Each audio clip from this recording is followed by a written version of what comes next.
I tend to compare NBA teams to movies. I do this a lot, actually. I compared this year's Celtics team to Rocky. I compared Stranger Things to the Sacramento Kings and the Los Angeles Clippers to a spy movie. I've thought a lot about what the Philadelphia 76ers are. In fact, I've thought more about the Philadelphia 76ers than any team this year. Maybe in years. Part of the reason for that is that the Philadelphia 76ers are my team.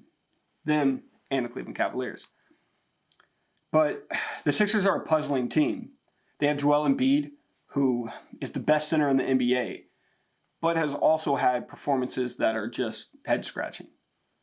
They have Ben Simmons, who is the best defensive guard in the NBA, but also he's had times where he looks overrated, and his inability to shoot the ball has really affected us. Simmons also looked like a top 5 NBA player at one point, but that was while Joel Embiid was out.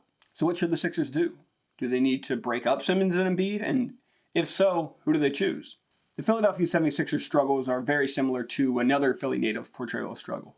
Will Smith is in The Pursuit of Happyness. What up, lads? My name is John. This is Across the Board, and today I am going to describe to you how the Philadelphia 76ers can learn from the movie The Pursuit of Happyness. If you don't know The Pursuit of Happyness, it is a movie that stars Will Smith, and his character is Chris Gardner. Chris Gardner is a salesman who faces tough times. He's broke.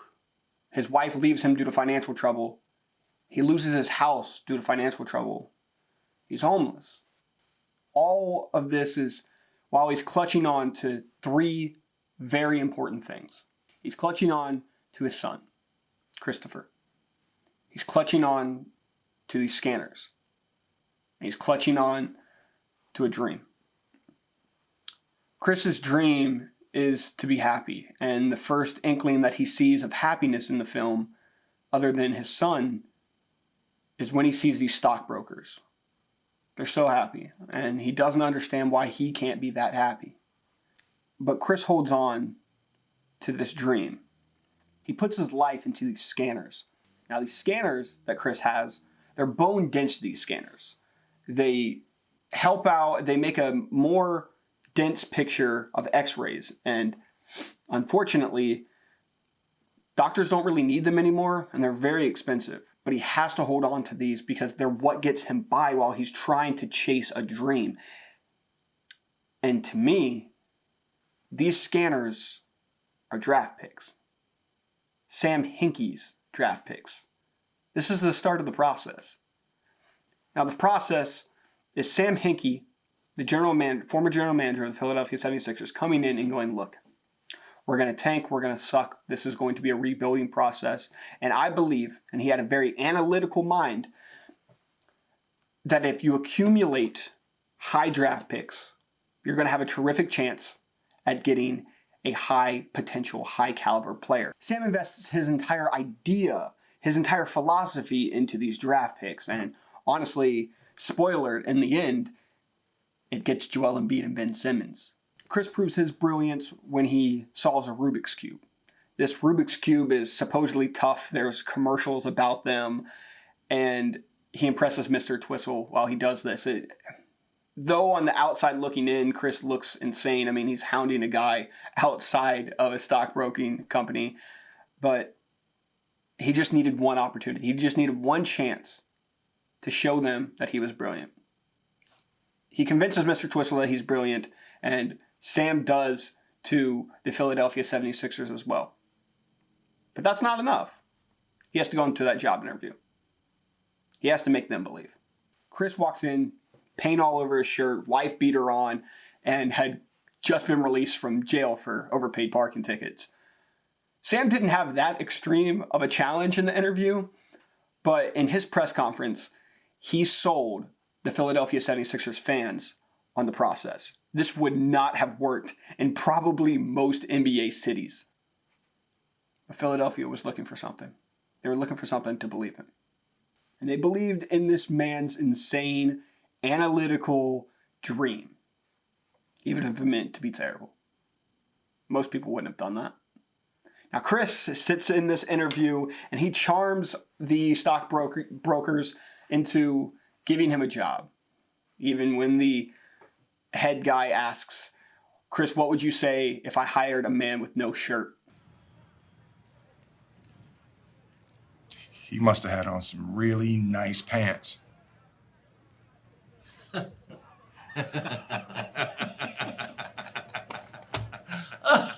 Sam's idea of tanking and getting draft picks started to get the Philadelphia 76ers fans excited. But then Sam starts the process and he trades away Drew Holiday. And in the end, it gets him Nerlens Noel. It wasn't that great. But then he does things like getting Robert Covington from the D-League. And then Robert Covington is still a great player in the NBA and even just went to the Houston Rockets for Clint Capella. Hinkie ends up drafting Joel Embiid. He starts to hit his promise of taking the Philadelphia 76ers from a horrible team to 3 years to make them winners started to look possible. That's not to say that it's always sunny and the entire movie about the pursuit of happiness it's a pursuit. It's not always going to happen, and it certainly didn't happen for Chris for most of the time. I mean, Chris loses his wife. He becomes homeless. He has a struggle with trying to raise his son. Sam Hinkie drafts Jahlil Okafor. Sam Hinkie drafts Michael Carter-Williams over Giannis Antetokounmpo. I know Michael Carter-Williams was Rookie of the Year and everything. Still, that's got to hurt. Even Daryl Morey, who was Sam Hinkie's previous boss at the Houston Rockets, had said that he thought that Hinkie would have drafted Giannis Antetokounmpo because Hinkie was all about getting the high upside guys. Eventually, due to the Philadelphia 76ers being terrible and it looking bad for the NBA convinces the Philadelphia 76ers to get rid of Sam Hinkie. Get in Brian Colangelo. That eventually gets to tweets all about the Philadelphia 76ers from Jerry Colangelo's burner account, and Colangelo is fired. You get in Elton Brand, and you eventually get Jimmy Butler, you have Robert Covington, you have Joel Embiid, you have Ben Simmons, and it looks like, hey, maybe Sam wasn't here to reap the benefits of this, but the man was right, and he really created the building blocks for what this team is, a championship team. He did it. He was a genius. Not quite. Kawhi Leonard. Kawhi Leonard, honestly, when it's all said and done, he may have broke the Philadelphia 76ers' dreams. He may have ruined their dreams. And really, we're sitting on this moment going, okay, they lost Jimmy Butler in free agency. There goes J.J. Redick. What a great shooter. There goes Cove. And we're sitting with a team that's Ben Simmons, Josh Richardson, who I really like, Tobias Harris on a max deal, Al Horford, $30 million a year, and Joel Embiid. And what we are now left with is, let's be fair, disappointment.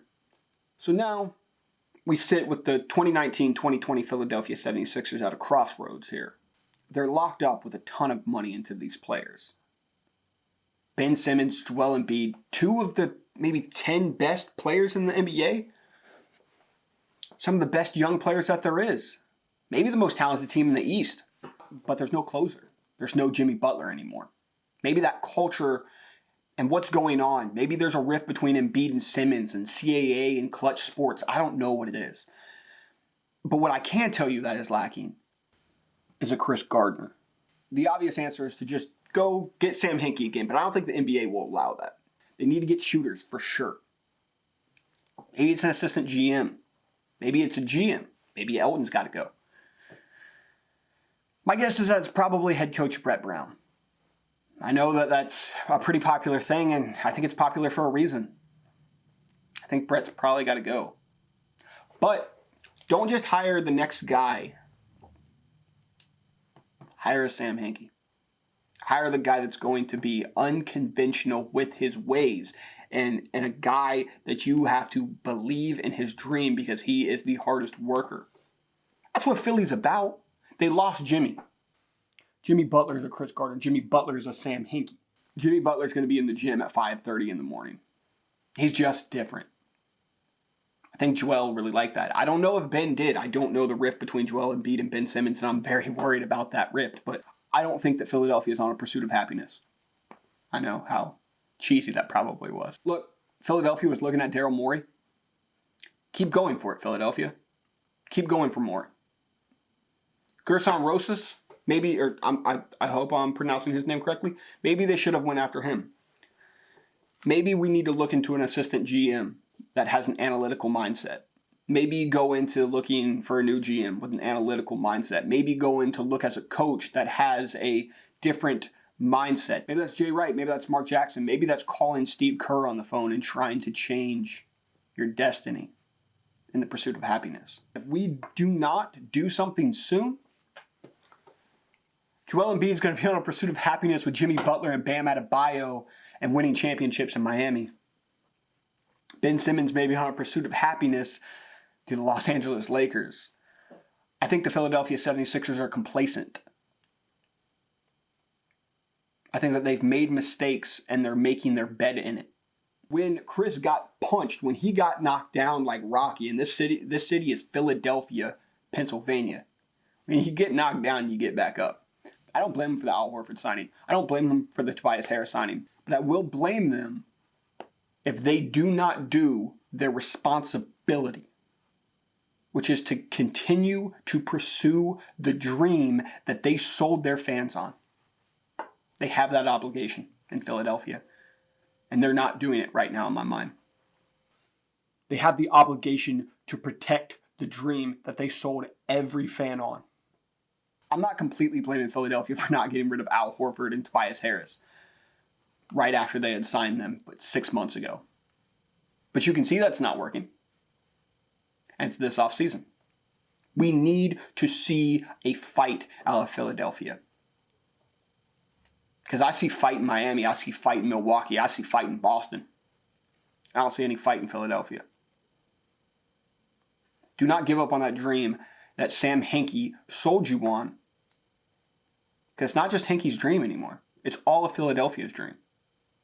Ben Simmons and Joel Embiid, it's right there. It is right there. It's so close. But they sold you on a dream. If you want to walk out of that stockbroking company like Chris Gardner did, you can't be complacent. You have to keep the dream alive and do whatever it is to pursue being happy. I think that's all Philadelphia is asking for. If it doesn't work, it doesn't work, but do not be complacent, as I think the Philadelphia 76ers are. You have all the talent in the world, but you don't have that guy that can solve the answer. How poetically ironic is it that the Philadelphia 76ers contain all the talent and nobody to find the answer? Thanks, guys. That's my video. I hope this wasn't too dramatic of a video. I love the movie The Pursuit of Happyness. Watching it and trying to figure out the Philadelphia 76ers, I've seen a lot of correlations, and I just wanted to give that to you. So I hope that you guys enjoyed this little bit different video, and I will talk to you in the next one. Deuce.